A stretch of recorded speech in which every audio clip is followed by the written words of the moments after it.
Hi అండి అందరికీ. ఏంటి ఈరోజు కూడా అక్క బట్టల పిండి ప్రోగ్రామ్ పెట్టుకుంది, బట్టల పిండి వీడియో పెడుతుంది అనుకుంటున్నారేమో.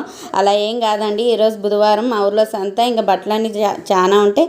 ఇంకా అవన్నీ పిండేసి సంతకైతే వెళ్ళానండి. మామూలుగా అయితే 3 గంటలకు వెళ్తాను, 3-4 గంటలకి. మా వారైతే కూడా 3-4 గంటలకు వెళ్ళి అన్ని కుళ్ళిపోయిండేటివి తెస్తావా ఏం కథ అని అంటారు. కానీ ఆయనకేం తెలుసా అండి, 3-4 గంటలకు వెళ్తే చుట్టుపక్కల పల్లెలలో ఉండే వాళ్ళందరూ కూరగాయలన్నీ తీసుకొని అప్పుడే తెంపుకొని వచ్చి అమ్ముతారండి. ఆ టైంలో అయితే తక్కువ ఉంటాయి, ఫ్రెష్గాను ఉంటాయని చెప్పి నేనైతే ఆ టైంలో వెళ్తాను. ఇంకా పిల్లలకైతే ఏమోటి తినే తప్పుకోకుండా తీసుకొని రావాలా.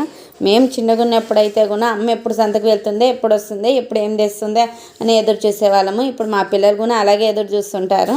ఇంకా వాళ్ళ కోసం అయితే ఈరోజు నేను దిల్ పసంద్ తెచ్చినానండి. దిల్ పసంద్ అని మేము అంటాము, మీరు ఏమంటారు దీన్ని అనేది కామెంట్ చేయండి. మా బబ్బులకి అయితే చాలా అంటే చాలా ఇష్టము దిల్ పసంద్ అంటే. ఇంట్లో పిల్లలందరికీ ఇష్టము, కానీ జంక్ ఫుడ్స్ ఎక్కువ వాడనండి, పండ్లు ఎక్కువ వాడతాను. కానీ ఇష్టమైనవి కూడా అప్పుడప్పుడు తేవాలి కదా.